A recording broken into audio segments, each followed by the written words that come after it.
We're saying how people should recognize this moment of change. How should we kind of like connect our everyday moments? You talk about the homework for life framework, and I see this as a great way for somebody to identify, spot, and later connect the dots and come up with a story or a form of story of the realization we're talking about. So, how does one get started in this path, like especially if they want to create this moment of change?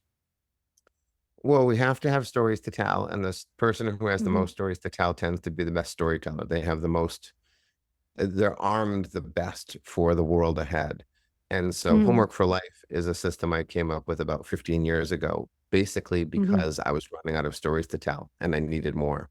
And so, being an elementary school teacher, I tend to think that homework is the solution to a lot of problems. So, I assigned myself this homework first. I think that our lives are filled with stories. I know our lives are filled with stories. The tragedy is we often just forget them or don't notice them.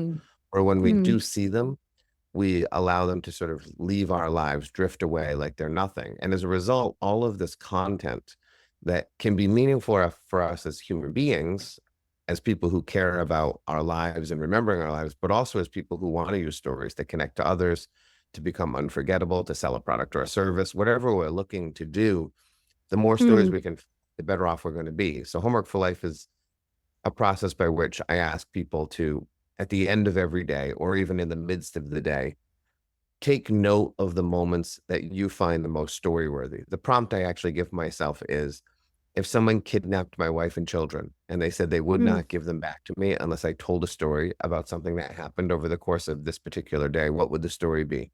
Even if nothing really happened, that felt very story worthy. And then I write it down. I don't write the whole story down because I think that's a little Right. crazy.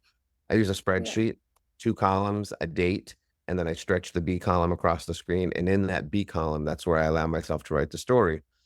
And my Mhm. goal was to find one new story per month, 12 new stories per year. I would have been thrilled if that had been the result. But instead, what I've discovered is I find more stories than I can ever find time to tell. And it's not just me, tens of thousands of people all over the world now do Homework for Life.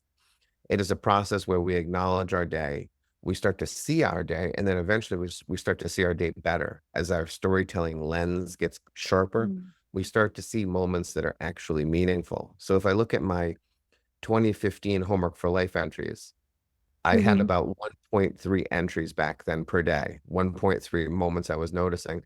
And mostly it was stuff I was doing and I was looking for Yeah. like story.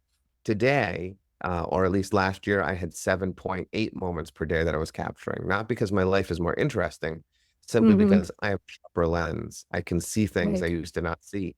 And I also know today that things that make good stories aren't necessarily things I'm doing. They can be something Mm. I heard, something I said, something I thought, you know, very small things make great stories. And so in 2015, I was looking for big, important things. Today, if my Mhm. son says something funny, I'm going to write that down. It might never be a story, or it could become a story, or it could become a part of a story. But either way, I'm going to hold on to that moment.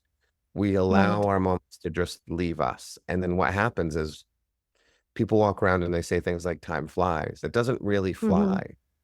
If I asked you to recall how many days in 2022 you can actually remember, if you're really good, maybe you'll remember 100. Most won't. You might remember 50 days from 2022 with any specificity. What that means is you've taken 365 days and reduced it to 50 days. And that's why Right. time flies, because we shrink our years to almost nothing. And then we can't Mm. believe the year has gone away. If you do Homework for Life, you have a record of every day. You have a Mm. meaningful moment that experienced every day. And if you're like me and you start to find 7 or 8 a day, now you can multiply 365 times 7 or 8. Time goes by very slowly for me. Truly.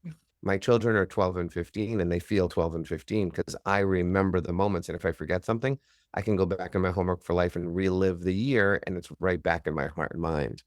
So Homework for Life will give you the stories you need to tell. It'll give you more stories than you ever have had in your life. You'll see your life with more clarity and you'll slow time down. It's the most important thing that I teach. Some of them I just know are stories right away. You experience something, you Mm. think, oh, that's going to be a story for sure.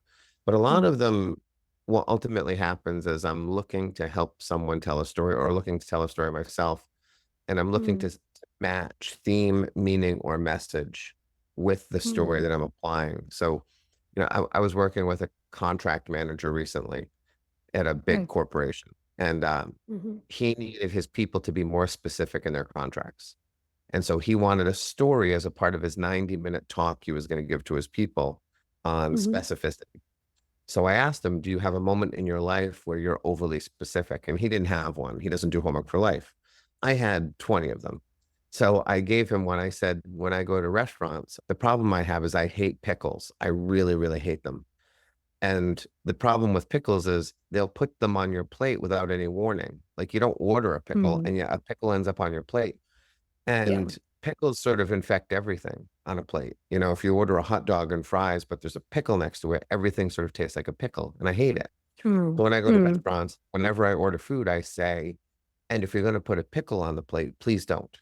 Right. Mm. And so even when my wife and I were having clam chowder a couple weeks ago, I said to the server, and if you're going to put a pickle on the plate, please don't. And the woman said, why would I put a pickle on a plate with clam chowder? I said, I don't know. You put it on the plate for a whole bunch of other things and you never warned me. I don't ask for it, so don't do it. My wife thinks it's a little crazy, and I do it more to be amusing in cases like that. But I am really specific about pickles because they really can ruin a meal for me. I said Right. to the contract manager, that's the story I would tell. And then Mm. I'd say, I want us to be specific in the same way that I am specific about pickles in restaurants. So I asked this guy, I said, so what's your pickle story? And he said, I'm just going to use your Mm. story. And I said, do you like pickles? He said, well, I don't like them anymore because it's too good for the story. Now, the problem is he's Yeah. not using homework for life. So the story is going to work well for him. But the problem is he's not actually going to be revealing anything about himself to his people, which is the value of storytelling. When we tell a Mm. story about ourselves that matches the theme, Mm. meaning, or message, I call it speaking with adjacency, we not only Mm. land a message, a really powerful message. In fact, I pointed out to this guy, whenever his people are in a restaurant and they get a pickle on their plate, they're going to think about his story and they're going to think about him and they're going to think about the message he sent. So it's going to be Mm. reinforcing, but also his people. So the Right. more we reveal about ourselves through our communication, the more connected we Mhm. get to our audiences. When we fail to tell stories, we end up being just like everybody else, which is ultimately Mm. forgettable.